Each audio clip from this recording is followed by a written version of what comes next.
지능에 대해 믿는 모든 것이 잘못되었다고 상상해 보십시오. 더 똑똑하고 더 많이 이해하고 세상을 더 명확하게 보기 위해 원했던 모든 시간을 생각하십시오. 사회는 지능이 선물이며 존경받고 추구해야 할 선물이라고 말합니다. 그러나 내가 당신에게 너무 많은 갈망이 실제로 축복보다는 저주가 될 수 있다고 말하면 어떻게 될까요? 당신의 마음이 더 선명할수록 당신의 부담이 무겁습니까? 이 비디오가 끝나면 더 이상 인텔리전스가 전혀 원하지 않을 수 있습니다. 오늘날 우리는 자신의 마음을 인식하는 방식을 영구적으로 바꿀 수 있는 계시를 발견할 것입니다. 우리는 역사상 가장 훌륭하지만 깊은 우울한 철학자 중 하나인 아르투르 쇼펜하우어가 왜 지능이 행복의 길이 아니라 고통의 길이라고 믿었는지 탐구할 것입니다. 우리는 그의 가장 불안한 아이디어를 해부하고 왜 높은 지능적인 사람들이 종종 다른 사람들이 하지 않는 방식으로 어려움을 겪고 있는지 알게 될 것입니다. 우리가 최종 통찰력에 도달할 때 당신은 사회가 거의 인정하지 않는 숨겨진 지능 비용을 이해할 것입니다. 쇼펜하우어는 지능이 성취의 관문이 아니라 세계의 고통을 증폭시키는 돋보기라고 주장했다. 당신이 더 지각할수록 당신이 더 많은 환상을 볼 수 있고 더 많은 모순을 알아차리고 더 많은 실망을 경험할 수 있습니다. 화려한 마음은 현실을 보는 것이 아닙니다. 그것은 그것을 통해 보고 그것이 찾는 것은 종종 고통을 겪고 있습니다. 마치 당신의 생각이 무겁고 감정이 더 깊은 것처럼 주변 사람들과의 연결이 끊어졌다고 느낀 적이 있습니까? 다른 사람들이 가장 간단한 즐거움에 만족하는 것처럼 묵상에서 길을 잃은 적이 있습니까? 이 느낌은 무작위가 아닙니다. 지능의 무게입니다. 쇼펜하우어는 고도로 지능적인 개인이 더 많은 고통을 경험한다고 믿었습니다. 왜냐하면 다른 사람들은 다른 사람들이 하지 않는 명확성으로 삶을 도울 수는 없고 명확성이 종종 불쾌한 진실을 드러냅니다. 평범한 사람은 일상생활의 산만함에서 사회와 오락, 작은 즐거움 등의 기쁨을 찾을 수 있지만 지능적인 마음은 이러한 것들과 싸우고 있습니다. 쉽게 즐겁지 않습니다. 그것은 의문, 분석 및 해부, 그리고 그렇게 하면 종종 불만을 발견합니다. 더 깊이 생각할수록 다른 사람들에게 행복을 가져다주는 얕은 안락함에서 기쁨을 찾기가 더 어려워집니다. 지능 분리, 쇼펜하우어 자신은 고립된 사람이었습니다. 그의 엄청난 지적 능력에도 불구하고 그는 자신의 삶의 많은 부분을 고독하게 살았으며 주변을 둘러싼 사회와 연결이 끊어졌습니다. 그는 날카롭고 비판적인 마음으로 세상을 관찰했으며 본 것은 그의 환멸감을 심화시켰다. 그는 지능이 단순한 능력이 아니라는 것을 이해했다. 또한 부담입니다. 그것은 무지에 사는 것이 더 어렵고 거짓된 위로를 받아들이기를 어렵고 종종 진실에 대한 환상을 우선시하는 세상에서 편안하게 느끼기가 더 어렵습니다. 만약 당신이 당신의 생각이 압도적이라고 생각했다면 당신의 마음이 결코 진정으로 쉬지 않으며 당신이 끊임없이 과도하게 분석하고 항상 추구하고 항상 의문을 제기하고 있다고 생각합니다. 그러면 쇼펜하우어가 피할 수 없는 지능의 고통으로 본 것을 경험하고 있습니다. 그는 사람이 더 지능적일수록 실존적 불안으로 더 어려움을 겪고 있다고 믿었습니다. 그들은 단순히 존재할 수 없습니다. 그들은 이해하고 이해의 과정에서 종종 견딜 수 없는 진리를 발견해야 합니다. 쇼펜하우어의 가장 눈에 띄는 관찰 중 하나는 고도로 지능적인 개인이 오만하기 때문에 친구가 적지 않고 자신이 아는 만큼 깊이 생각하지 않는 사람들과 연결하기 위해 고군분투하기 때문에 친구를 더 적게 하는 경향이 있다는 것입니다. 당신의 마음이 복잡한 생각으로 가득 차 있으면 간단한 대화는 불만족스럽습니다. 작은 대화가 지쳐집니다. 비상성은 고도로 지능적인 개인이 되어 오만하기 때문에 친구가 더 적다는 것이 아니라 그들이 아는 만큼 깊이 생각하지 않는 사람들과 연결하기 위해 당신의 마음이 복잡한 생각으로 가득 차 있으면 간단한 대화는 불만족스럽습니다. 작은 대화가 지쳐지고 비상성은 견딜 수 없게 되며 결과적으로 격리가 불가피해집니다. 이 시점에서 지능이 외로움, 불만족 및 고통으로 이어지는지 궁금할 것입니다. 사람들은 왜 그것을 원합니까?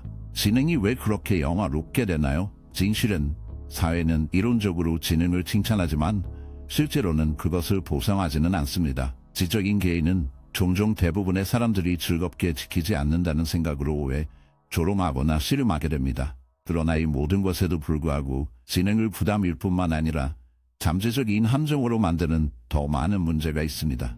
진행을 영원히 바꾸는 방식을 바꿀 수 있는 실현입니다. 다음 부분에서는 아무도 이야기하지 않는 숨겨진 비움을 밝힐 것입니다. 진행이 그런 부담이라면 왜 우리는 여전히 그 이유로 추격합니까? 사회가 왜 진행이 더 나은 삶으로 이어진다는 생각을 계속 유지합니까? 대답은 간단합니다. 진행은 사람들을 행복하게 만들기 때문에가 아니라 유용하게 만들기 때문입니다. 그것에 대해 생각해 보십시오. 어릴 때부터 높은 지능의 징후를 보이는 사람들은 칭찬하고 격려하며 더 많은 책임을 지게 됩니다. 그들은 문제를 해결하고 혁신하며 비판적으로 생각할 것으로 예상됩니다.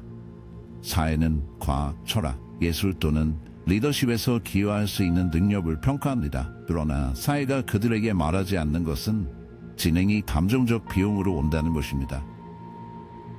사람이 지능적일수록 세계 문제의 무게를 더 많이 견딜 것으로 예상됩니다.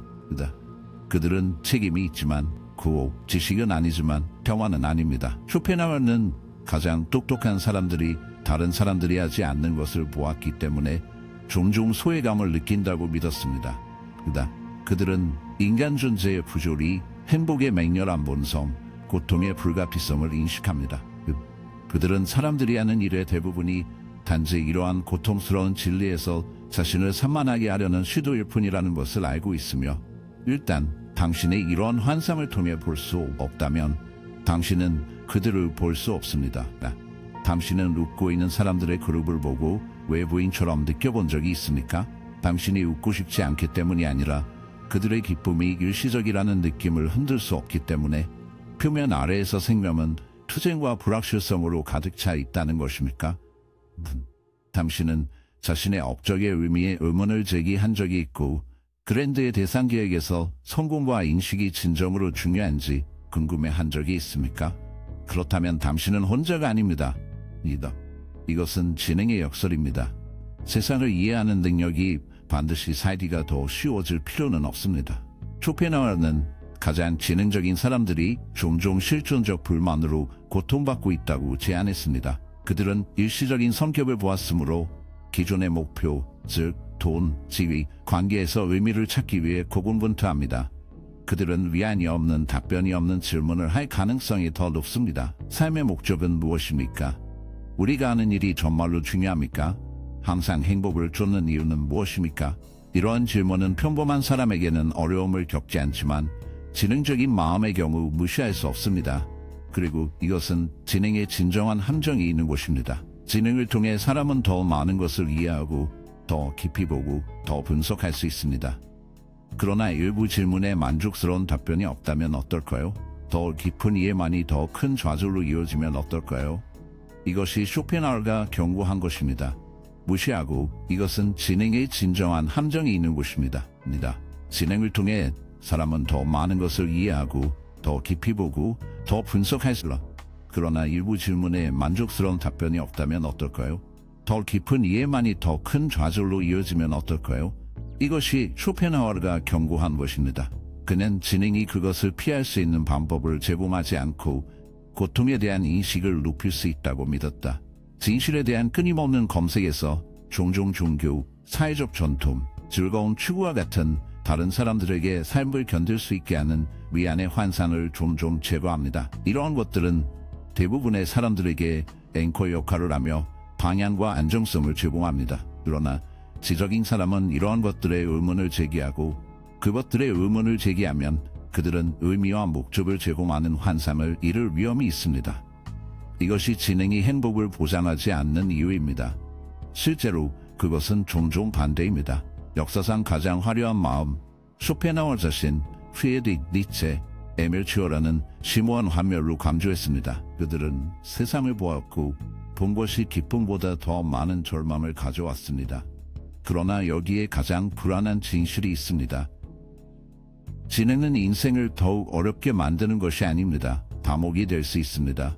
다음 부분에서 우리는 훌륭한 진행을 가진 사람들이 종종 끝없는 생각이 주기에 갇히는 이유를 탐구할 것입니다. 쇼펜하우어는 사람을 해방시키기보다는 지능이 일종의 감옥이 될 수 있다고 믿었습니다. 당신이 더 똑똑할수록 당신의 마음을 끄고 생각을 멈추고 단순히 모든 것에 의문을 제기하지 않고 존재하기가 더 어려워집니다. 많은 사람들에게 인생은 순간부터 살며 단순한 기쁨과 작은 관심사들이 그들의 시대를 채우고 있습니다. 그러나 매우 지능적인 경우 모든 경험은 분석 렌즈를 통해 필터링됩니다. 매 순간은 해부됩니다. 모든 결정은 무한한 가능성에 대해 평가됩니다. 결과 결코 진정으로 쉬지 않는 마음. 당신은 밤에 깨어있는 적이 있고 당신의 생각이 경주를 막을 수 없었으니까. 결과 결코 행동 자체가 불가능해질 때까지 모든 과거의 결정과 미래의 모든 가능성을 분석하면서 과도하게 생각하면서 마비된 적이 있으니까. 이것이 지능의 역설입니다.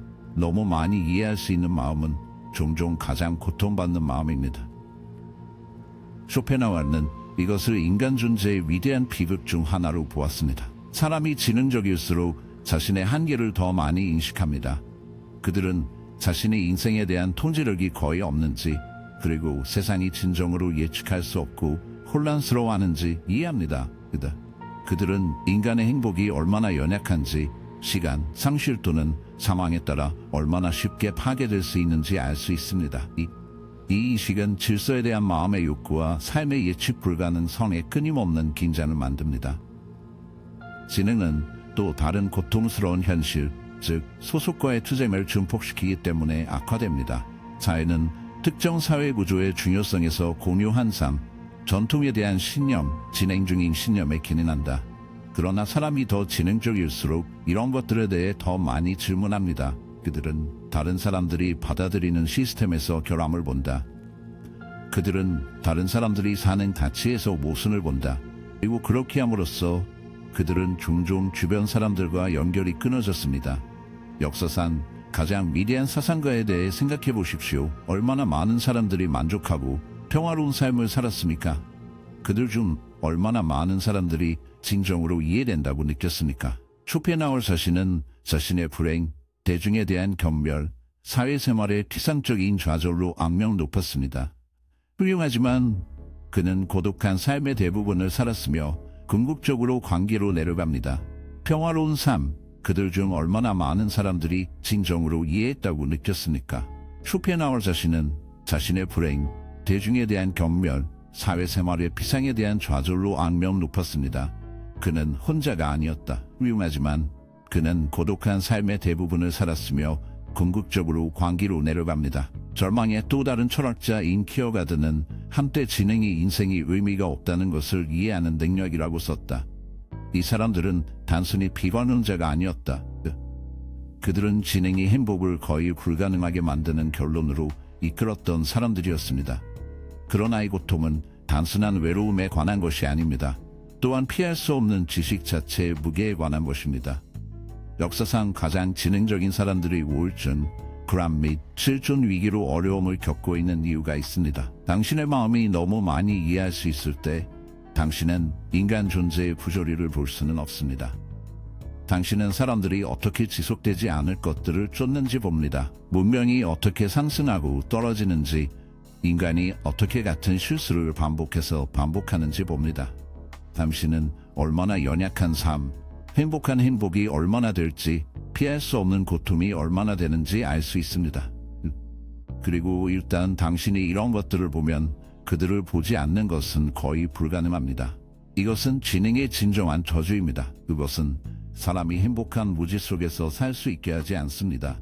다른 사람들이 쉽게 무시할 수 있는 진실에 직면하게 됩니다.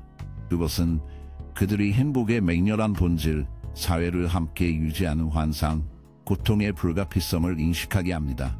그리고 최악의 부분, 오프 스위치가 없습니다. 지적인 마음은 단순히 생각을 멈추고 의문을 멈추고 존재하지 않을 수도 있는 답을 찾는 것을 멈추기로 선택할 수 없습니다. 이 시점에서 당신은 궁금할 것입니다. 지능이 그런 함정이라면 탈출구가 있습니까? 매우 지능적인 사람이 평화를 찾을 수 있습니까? 그의 대답은 복잡하며 마지막 부분에서 우리는 쇼펜하우어의 궁극적인 통찰력을 탐구할 것입니다. 쇼펜하우어의 지능 저주에 대한 궁극적인 통찰력은 단순한 고통의 인정이 아니었습니다. 잠재적인 방법이었습니다. 그는 지능이 깊은 생각, 실존적 의문 및 궁극적으로 환멸에 피할 수 없는 주기를 만듭니다. 그러나 해결책이 있었으니까, 지적인 사람이 자신의 마음의 짐을 피할 수 있는 방법이 있었으니까. 쇼펜하우어는 지능의 고통을 극복하는 열쇠는 더 많은 지식을 찾거나 세상을 바꾸려고 시도하는 것이 아니라고 믿었습니다. 대신 그는 급진적인 것을 제안했다. 분리, 지나치게 이해의 고통, 너무 많이 이해하는 무게로부터 과도한 생각의 고통에서 유일한 진정한 탈출은 모든 것을 뒤로 물러서서 사회의 환상, 끝없는 의미 추구, 그리고 삶을 끊임없이 분석해야 한다는 생각에서 나온 것입니다. 이 아이디어는 동부 철학, 특히 불교의 영향을 받았으며 쇼펜하우어는 광범위하게 연구했습니다. 그는 자신의 비관적인 삶에 대한 비관적인 관점과 불교의 고통 개념 사이의 유사점을 보았다. 불교가 고통이 애착과 욕망으로 인해 발생한다고 가르치는 것처럼 쇼펜하우어는 지능의 고통이 자신의 생각에 대한 마음의 끊임없는 애착에서 발생한다고 주장했다. 사람이 삶을 지적하려고 할수록 더 많은 고통을 겪습니다. 그들이 절대적인 진실을 더 많이 추구할수록 실제로 얼마나 확실하지 않은지 더 많이 깨닫게 됩니다. 그러나 어떻게 분리됩니까? 지능적인 마음은 어떻게 자신의 감옥에서 탈출합니까? 쇼펜하우어는 한 가지 방법이 예술, 특히 음악을 통한 것이라고 제안했습니다. 그는 음악을 일시적인 해방의 한 형태로 보았습니다. 비판적 사고가 필요한 철학이나 과학과 달리 음악은 감정에 직접적으로 말합니다. 이것은 사람이 이해하지 않고 느낄 수 있게 해주며 그 순수한 느낌의 순간에 지능의 부담이 순간적으로 해제됩니다. 그가 믿었던 또 다른 길은 그가 의지의 거부라고 부르는 것을 통해서였다. 이것은 인간의 삶을 지배하는 끊임없는 노력, 즉 지위, 성공 및 외부 검증의 필요성을 거부하는 것을 의미했습니다. 쇼펜하우어는 이러한 것들을 환상으로 고통을 심화시키는 삶만으로 보았습니다. 그는 더 많은 지식, 더 많은 억잡 또는 더 많은 이해를 쫓는 대신 진정으로 지능적인 사람은 무지가 아니라 수용을 통해 내면의 고요함을 찾아야 한다고 주장했다. 그러나 아마도 가장 심오한 통찰력, 모든 것을 함께 묶는 통찰력은 지능이 사람이 통제할 수 있을 때만 저주가 된다는 것입니다. 마음이 책임이 있을 때 인생은 끝없는 질문, 분석 및 아무도 존재하지 않을 수도 있는 의미를 구하는 주기가 됩니다. 그러나 사람이 자신의 생각을 소비하지 않고 자신의 생각을 관찰하는 법을 배울 때 지능은 부담에서 도구로 변모합니다. 이것은 지능의 마지막 역설입니다. 진정으로 지능적인 사람들은 마음을 침묵시키는 법을 배워야 하며 그들을 구별하는 바로 그 생각에서 벗어나야 합니다. 결국 지능은 당신이 하나가 되면 감옥일 뿐입니다. 이제 질문은 당신의 대답입니다. 지능은 진정으로 선물입니까? 아니면 부담입니까? 더 중요한 것은 선택의 여지가 있다면 여전히 지능적이기를 원하십니까? 찾아주셔서 감사합니다.